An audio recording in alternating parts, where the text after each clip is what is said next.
Right, so my name is Antoine. I'm a data engineering product owner at BlaBlaCar, and I'm here today with Sandy, who's a data analyst in the data department.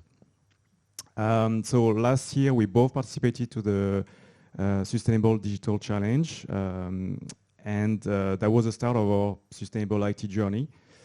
And as Gail mentioned, we sort of failed. But failure is one of the value at BlaBlaCar, where it's fail, learn, succeed. So the idea is that it's okay to make mistakes, just learn from it and get better. And so now we will, Sandy will tell you about our sustainable IT challenge journey. Yes, so hi everyone. So if you will follow Leboncoin's advice and participate in next year's challenge, I hope our journey and our lessons will help get you started. So on our side, the journey started with a lot of enthusiasm, I would say, a bit of chaotic enthusiasm. So we started with a full bus of interested people, and the way we did it, we just opened the door of the bus, said, "Green IT is there. Anyone who's interested is welcome." We had a lot of people. We even had a waiting list because there was too many people interested.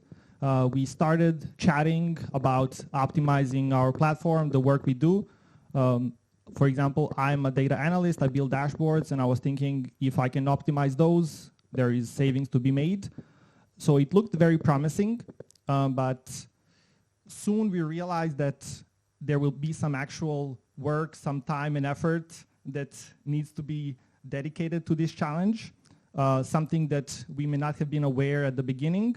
And this led our group to reduce quite a bit. So in the end, we were just 4 people who actively participated in the challenge. So we understood that it's difficult to get people engaged. Things won't happen by themselves. So we thought the lesson is to build a group of green IT champions, to have someone who will keep the spark going, who will energize the people and keep them going in the right direction. So lesson number 1, build a group of green IT champions. So I want to talk about the practical part of the challenge. So we had this approach. So this approach, starting with the user journey of a typical user on our product, looking at the different steps, assessing their environmental impact, and finally trying to greenify them.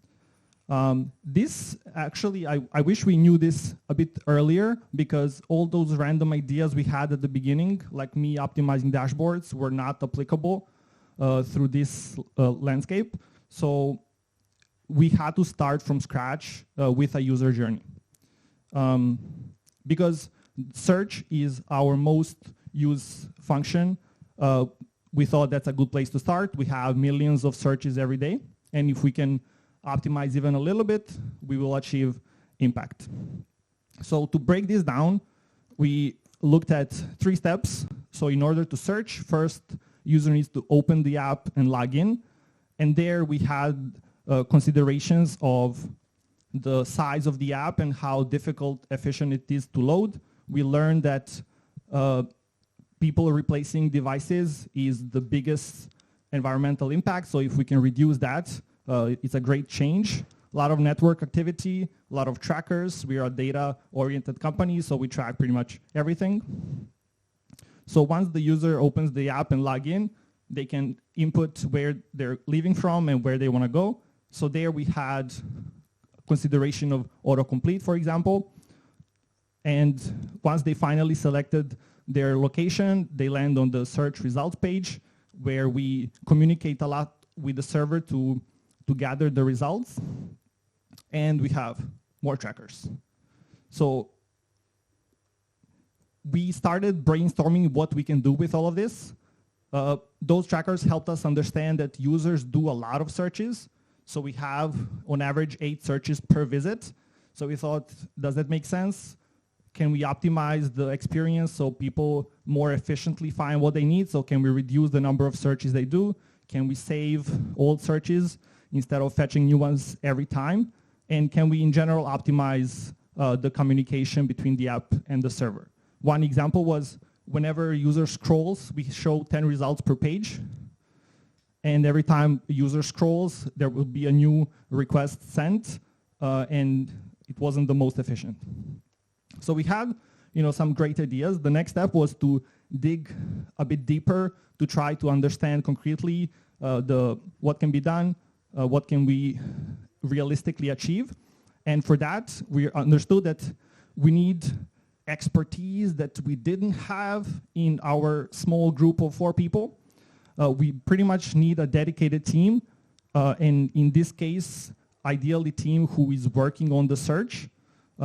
So we tried reaching out to them. They had better things to do, so we were left on our own, couldn't achieve much.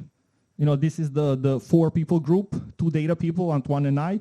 We have a DevOps manager and a product manager, and we just couldn't get anything going.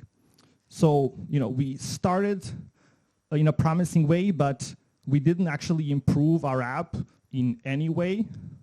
0 improvements done. So that's why we say it's a fail.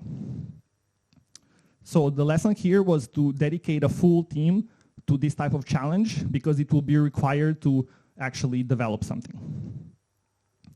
So there is something we took away from the challenge, although we didn't make any practical improvements, and that is some education on green IT. Similar to Leboncoin, we didn't really have a background, so learning from the challenge helped us at least create a simple guide on how to create an eco-friendly product, seen by 16 people.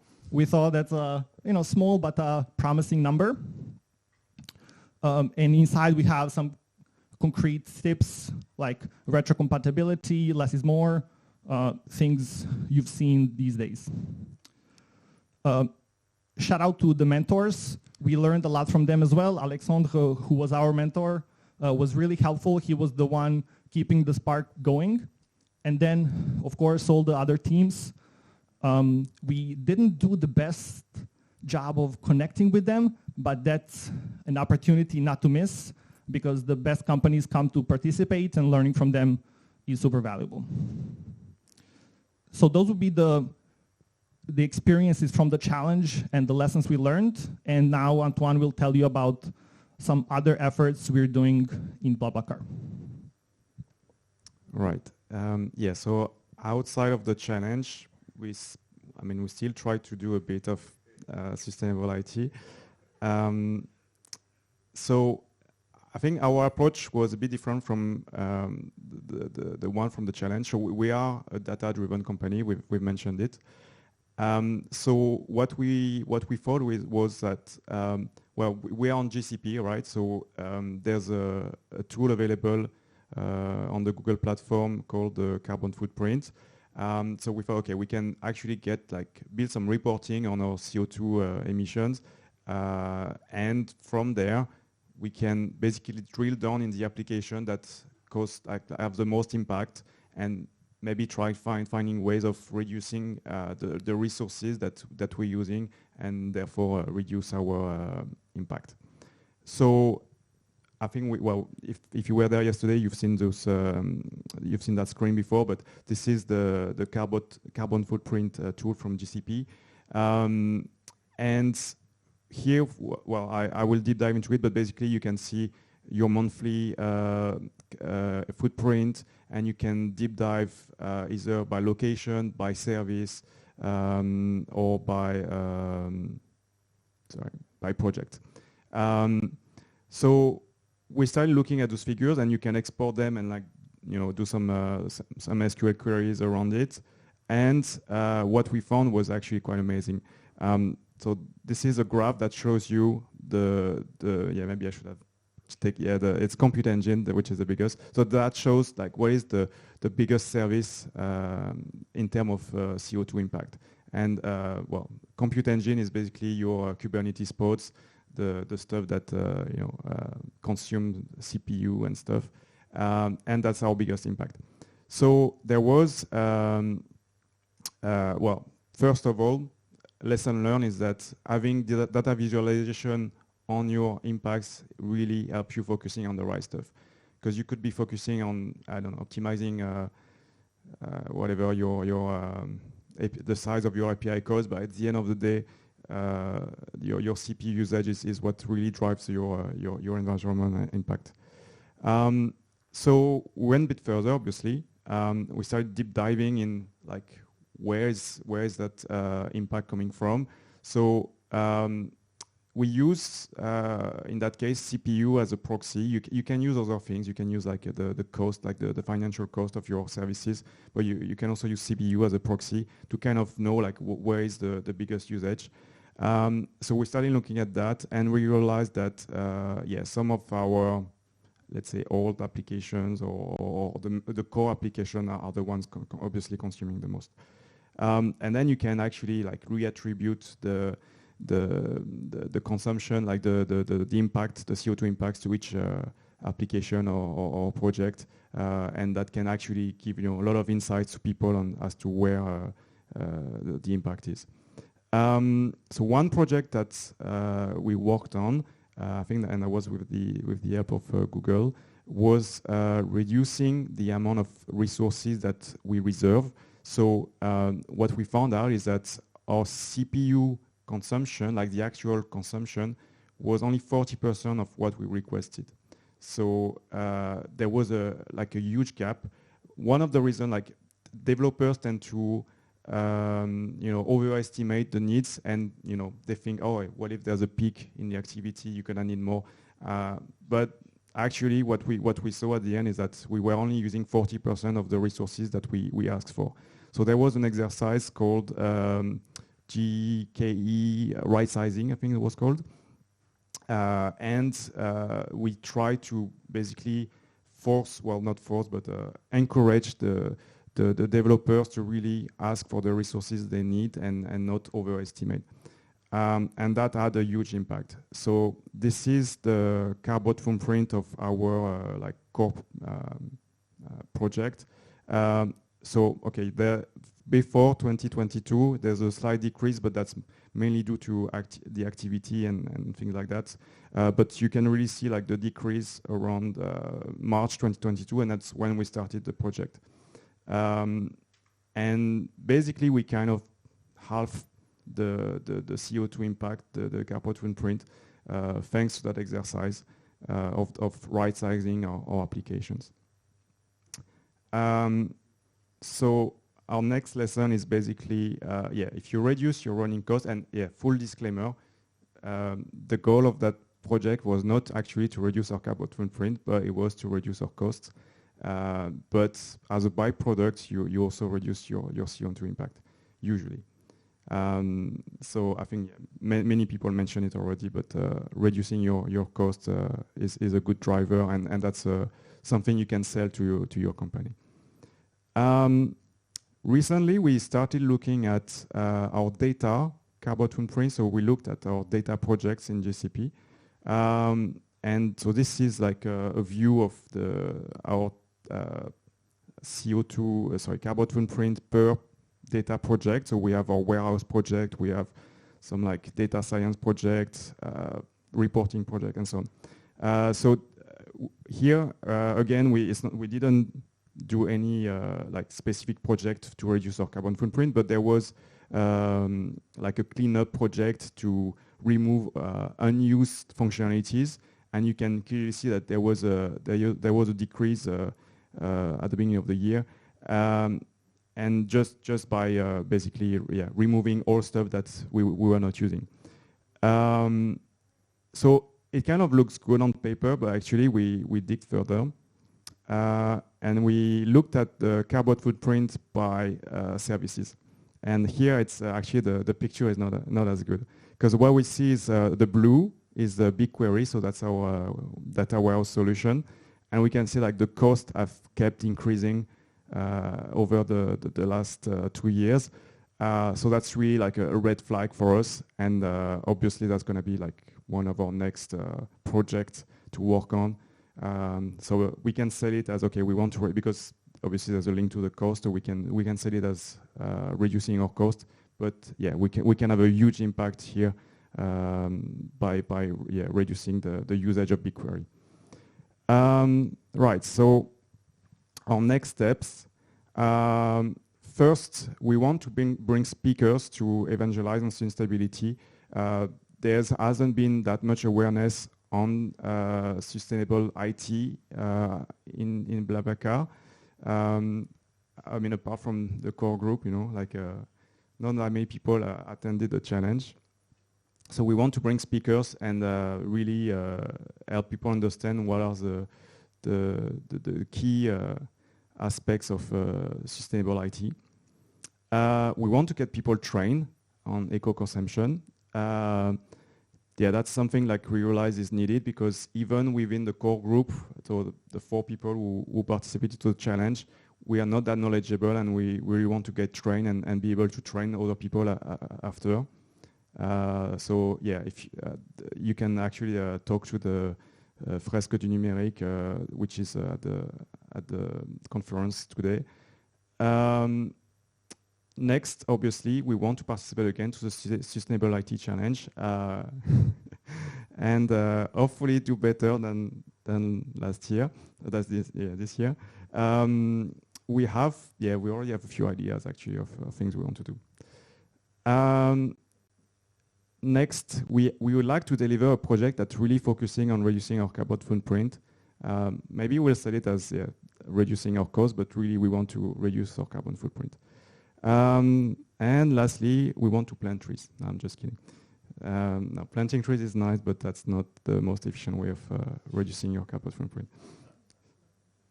Right, last lesson, and I think that's been mentioned again, is you can stop. So between the end of the challenge until up to like, I'd say 1 month ago, nothing happened.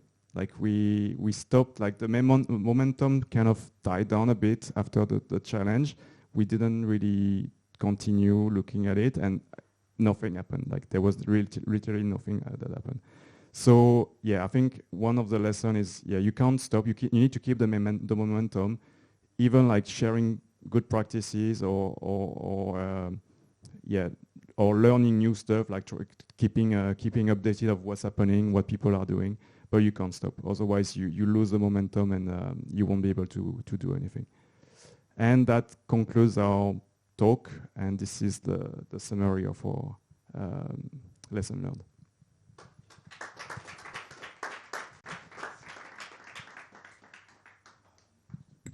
So we still have a bit of time for questions. And we do have questions. You already asked one, so let's go with the gentleman at the back, and then it will be your turn. Thank you for the session. How do you calculate the carbon footprint for each item? Right. So in GCP, you have the carbon footprint tool. You can export that to BigQuery, and there's a breakdown by service, location. So there's like few dimensions. And what we do is we compare that with the either the cost, so you can also export your billing costs in GCP, and you have the same sort of breakdown by service, by location, and so on. So you can correlate the two and basically give like a pro rating per service, per location, and so on. So either by using the billing cost or we use like the CPU consumption as well that we can export as well.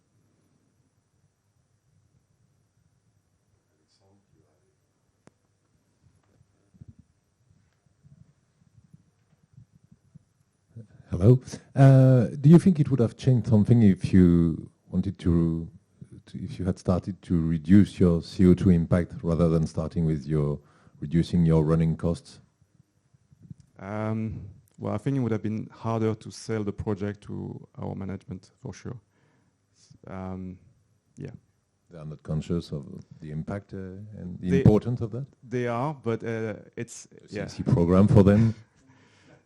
It's a question of priority, and it's a much easier things to sell that if you say you're going to reduce your cost than if you just say you're going to reduce your carbon footprint. Now, I think the difficult thing is it's hard to evaluate initially how much CO2 you can save. But I guess if you can say like, oh, we're going to save 25% of our CO2 emissions, then yes, they might agree to it. But if you're not able to come with a figure and tell them, well, that's how much we're going to save, it's a hard sell.